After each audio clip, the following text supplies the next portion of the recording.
This is part one of a two-part video series in which we will investigate the beams included in the LEGO Mindstorms core and expansion kits.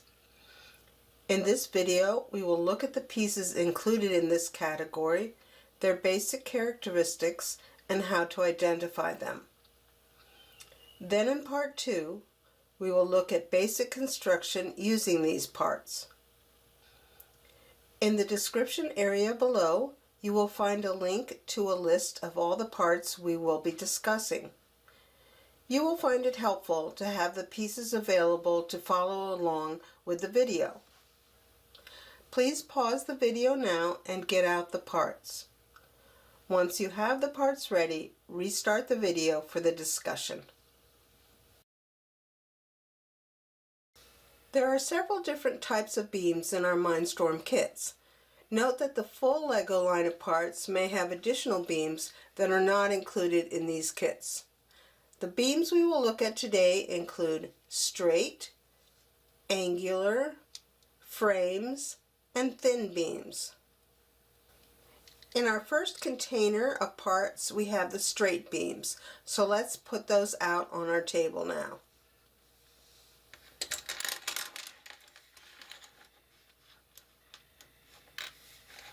We'll organize these from smallest to largest. Beams are named by their length in LEGO units or modules. When you hear 3M, that means the part is 3 modules long. The M stands for modules. A LEGO module is 8 millimeters long. The distance between the center of one hole and the center of the next hole on a beam is 1M. So we can easily determine which beam we have by counting the number of holes. Beams are LEGO Technic parts, so they are often referenced by their full Technic name, such as Technic 3M beam instead of just 3M beam. Both names refer to the same part. So let's look at our straight beams that we have out in front of us. They come in odd lengths. If you put one next to the other in this grouping that we have where they're getting bigger or smaller, you will find that the difference from one part to the next is 2 holes. The longest beam that here we have, if you count the holes, is 15M. And then they go down in size from 15 to 13, 11, 9, 7, 5, and 3. The only exception is there is a little 2M beam, but all the other ones are odd. We also had in this container one other small beam, and that is a beam 1x2 with cross and hole. You may notice that there is one round hole and one cross hole. Now, if you can't determine that with your fingernail, we also put in this container an axle, and you can put that axle in each hole to feel the difference. The round hole, the axle will spin freely, and the cross hole, you have to put that axle a certain way in order to get it to fit in there. On the straight beams, all of these holes are round holes, except for that one little exception in the 1x2 beam that has a cross and a hole. All the others, the holes are round holes. We'll keep out our little axle that we had, and we can put these straight parts back in the container and get out the angular beams that are in your next container. There are 7 different angular beams in our kit, and we identify those beams by the shapes and the number of holes. These 7 beams can be divided into basically 4 categories. There is a beam that is shaped like a T. Then there are 2 beams that have a right angle between the two sides. There are 3 beams that have a shallower angle, and then there is 1 beam, the double angular beam, that has 2 bends in it. Let's start by looking at the T-beam. I have this flat on my table, and depending on how you have it, there are 3 holes in either direction. It's called a 3x3 T-beam, and the one leg comes off of the center hole of the other leg. And all of the holes in a T-beam are round. If you take your axle into each one of those holes, you will see that it will spin freely. Now let's look at the 2 beams that have a 90-degree bend. One is shorter than the other, and the way we call out the names for these beams is we count the number of holes in each leg, and when you count those holes, you count the corner both times. So on this first one I have here, there are 5 holes in the long leg, including the corner, and then there are 3 holes in the short leg, including the corner, so that is a 3x5 beam. And in the other 90-degree bend beam, there are 4 holes on the long side, including the corner, and 2 holes on the short side, including the corner. That's a 4x2 beam. Now on the 3x5, all of the holes are round, but on the 4x2, the hole on the 4 side that is furthest away from the corner is a cross hole. And again, you can take your axle and put it into those holes and see that that last hole is indeed a cross hole. Now let's look at the 3 beams that have a shallower bend. The bend is not as sharp as 90 degrees. We have the first one, the shortest one, has 4 holes on each of its sides. Remember to count the corner hole. That's the 4x4 angular beam. Then there are 2 longer ones. One has 7 holes on its longer side and 3 holes on its shorter side. That's a 3x7 angular beam. And then there is one with 6 holes on its long side and 4 holes on its short side. That's a 4x6 angular beam. And for each of these beams, there is a cross hole on the very end of each leg. And you can again test those holes using your axle. Our final angular beam is called the double angular beam, and it has 2 bends in it. On its long side there are 7 holes. In kind of the middle section there's a longer kind of a tab hole. It's not round, it's more oval shaped. And then on the short side there are 3 holes.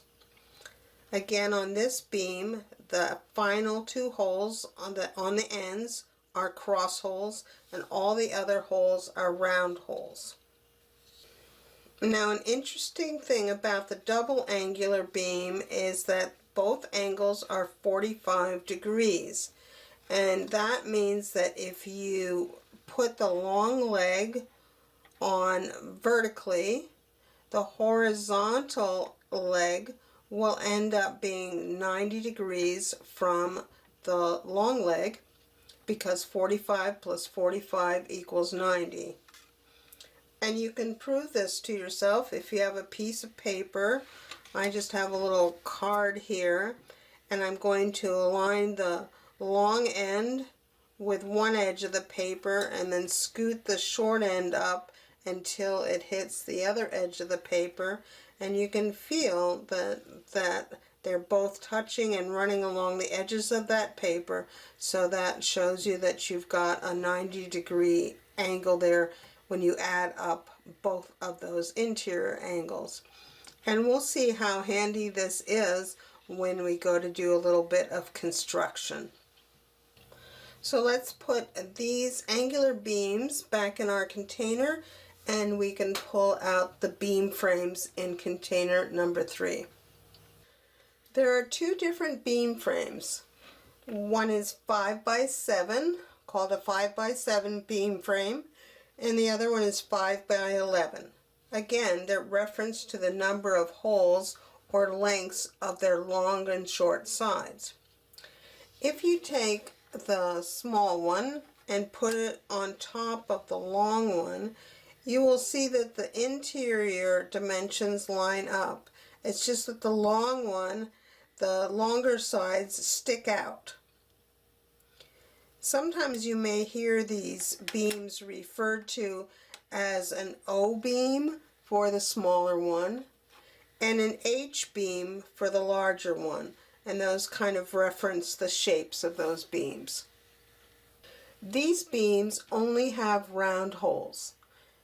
If we lay the parts flat on the table, you can see that on the top of those flat sides there are holes. The holes are only on the longer sides. There are no holes on the short sides on either one of the beam frames. Also notice that those holes are spaced out.